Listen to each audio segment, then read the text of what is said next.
तो चलिए आगे बढ़ते हैं इस वीडियो के टॉपिक के ऊपर। इसके पहले भी कुछ वीडियोस में पब्लिश कर चुका हूँ, वो वीडियोस अगर अब तक आपने नहीं देखे तो आप चाहिए तो हमारे चैनल के वीडियो सेक्शन में जाकर उन वीडियोस को देख सकते हो। तो यहाँ पर हम बात करने वाले पीएनसी इंफ्राटेक लिमिटेड इस कंपनी के शेयर के बारे में। आज के दिन भी स्टॉक में काफ़ी बड़ी गिरावट थी, 5.5% की काफ़ी ज़बरदस्त बड़ी गिरावट इंट्राडे में स्टॉक में देखने को मिल चुकी है। 240 241 के आसपास का क्लोजिंग स्टॉक में आज के दिन यहाँ पर हमको देखने को मिल रहा है। अब डायरेक्टली स्टॉक का जितना लॉन्ग टर्म का पैटर्न अवेलेबल है उतना लॉन्ग टर्म का पैटर्न देखें तो 2015 से लेकर अब तक का पैटर्न है 201% के ठीक ठाक टाइप के रिटर्न्स आपको देखने को मिलेंगे। लेकिन इस पैटर्न में हमको ये भी चीज़ समझ में आती है कि स्टॉक में कई बार काफ़ी ज़बरदस्त तेज़ी, कई बार काफ़ी बड़ी गिरावट ये लगातार हमको कई बार देखने को मिली है। मतलब लॉन्ग टर्म में एक्चुअली ये वाला स्टॉक अप ट्रेंड मेंटेन तो कर रहा है लेकिन उसमें कंसिस्टेंसी नहीं है, उसमें वॉलेटिलिटी हमको देखने को मिल रही है। ये बात भी यहाँ पर हमको समझ में आ जाती है। अब इसको 5 साल में अगर मैं शिफ्ट करूँ तो यहाँ पर आपको देखने को ये भी मिल जाएगा कि हायर लेवल से ऑलमोस्ट 60% की गिरावट में ये वाला शेयर अभी के टाइम पे आपको देखने को मिल रहा है। ये मैं गूगल पैटर्न के ऊपर आपको डेटा दिखा रहा हूँ, लेकिन अगर आप इसको आराम से कैंडल पैटर्न के ऊपर चेक करोगे वहाँ पर स्विंग हाई भी आपको देखने को मिल जाएगा। तो वहाँ पर बहुत हाई पॉसिबिलिटी है, मोर देन 60% की भी गिरावट आपको देखने को मिल जाएगी। लेकिन ओवरऑल एक बात क्लियर है, स्टॉक अभी के टाइम अपने हायर लेवल से काफ़ी बड़े डिस्काउंट वैल्यू में नज़र आ रहा है।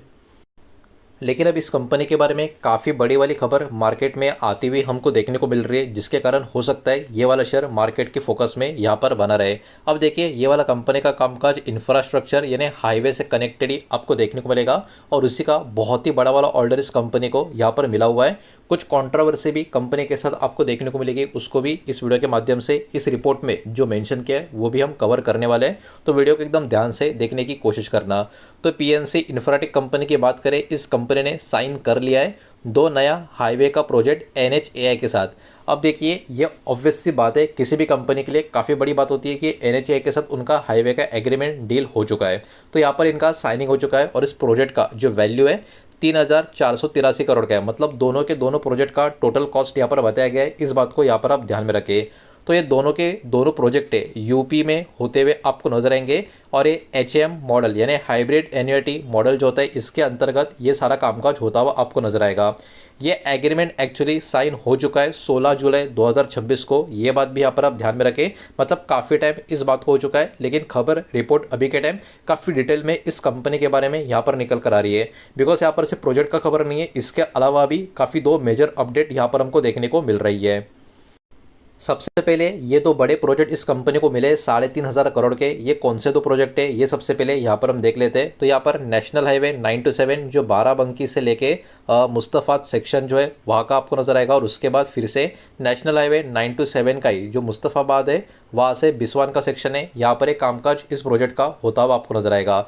ये प्रोजेक्ट में इन्वॉल्व है 4 लेनिंग का हाईवे, ये बात यहाँ पर आप ध्यान में रखें। मतलब 4 लेन वाला जो हाईवे होता है उसकी यहाँ पर बात की जा रही है। अब ये तो बात हुई प्रोजेक्ट की। अब देखिए यहाँ पर कुछ कुछ चीज़ें काफ़ी अलग तरीके से भी आपको समझनी होगी।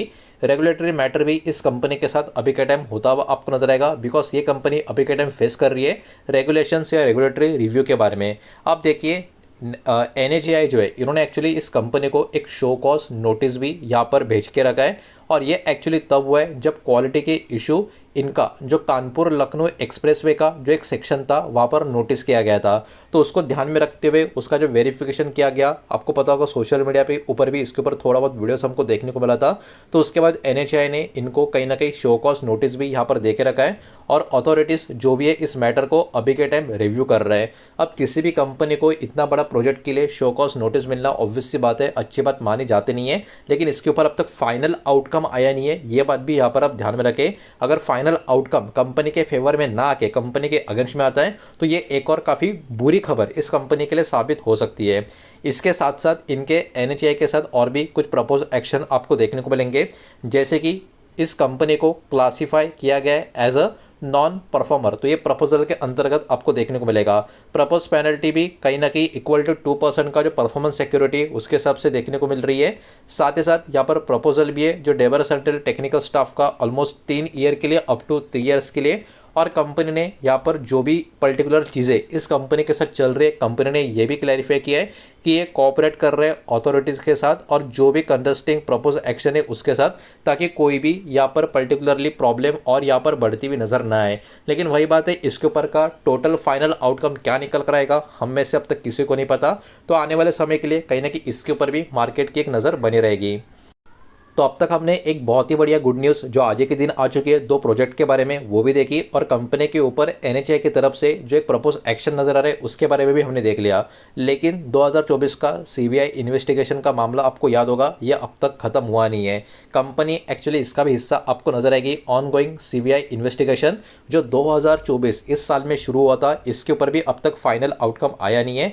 ये जो इन्वेस्टिगेशन है ये एक्चुअली इनका जो ब्राइब वाला कनेक्शन था प्रोजेक्ट अप्रूवल के लिए उससे कनेक्शन में हमको देखने को मिल रहा था, और ये मैटर अभी भी अंडर इन्वेस्टिगेशन ही हमको देखने को मिल रहा है। तो इसके ऊपर भी क्या फाइनल आउटकम आता है इसका भी मार्केट को कहीं ना कहीं एक पर्टिकुलर वेट रहेगा, और हो सकता है कहीं ना कहीं इसी पर्टिकुलर रीजन के कारण पिछले 1-2 साल से स्टॉक बहुत बड़ा अंडर परफॉर्मर हमको देखने को मिल रहा है, जबकि इस कंपनी का ऑर्डर बुक भी काफ़ी अच्छा खासा नजर आ रहा है। तो ये सीबीआई इन्वेस्टिगेशन का मामला 2 साल पहले का अभी के लिए कंपनी के लिए बहुत बड़ा सरदर्द कहीं ना कहीं हमको देखने को मिल रहा है। मार्केट सिचुएशन की बात करें तो वही रिसेंट स्टॉक में प्रेशर भी देखने को मिल रहा है, और इन्वेस्टर निवेशक मार्केट की बात करें जो भी रेगुलेटरी के डेवलपमेंट्स होते हैं उसके ऊपर मार्केट की अभी के टाइम कहीं ना कहीं नज़र बनी हुई है।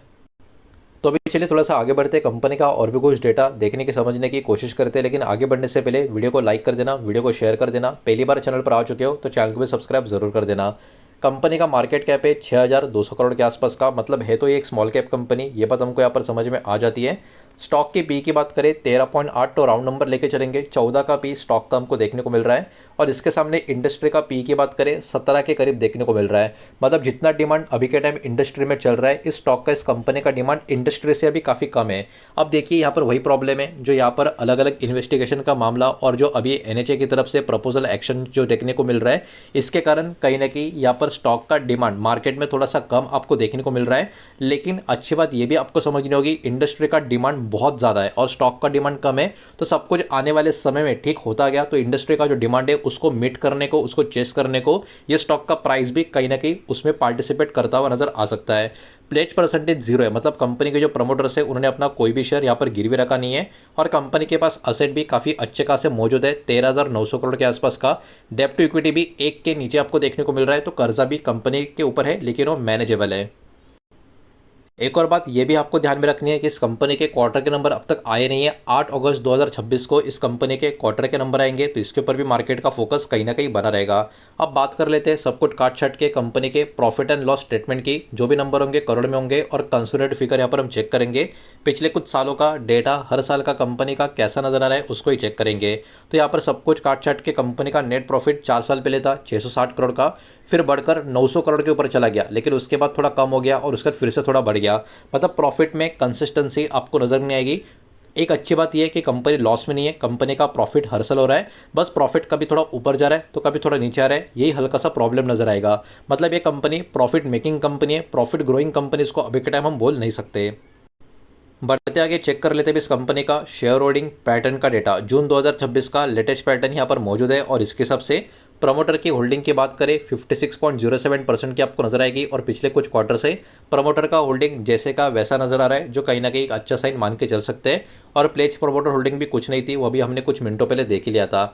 एफएस की बात करें होल्डिंग थोड़ी ऊपर नीचे हो रही है, लेकिन एफएस की होल्डिंग अभी हल्की सी इंक्रीज हो चुकी है।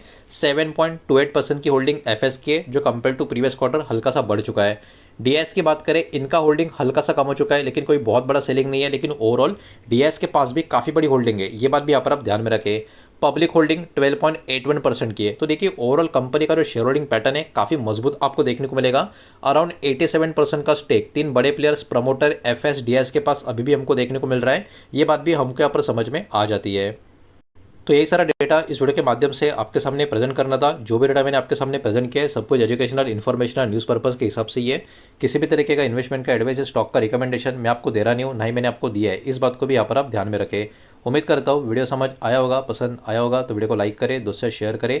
पहली बार चैनल पर आ चुके हो तो सब्सक्राइब भी कर देना, और कोई भी स्टॉक में निवेश करने से पहले खुद की स्टडी रिसर्च जरूर करें, फाइनेंशियल एडवाइजर की सलाह जरूर ले। मिलते हैं नेक्स्ट वीडियो में, धन्यवाद।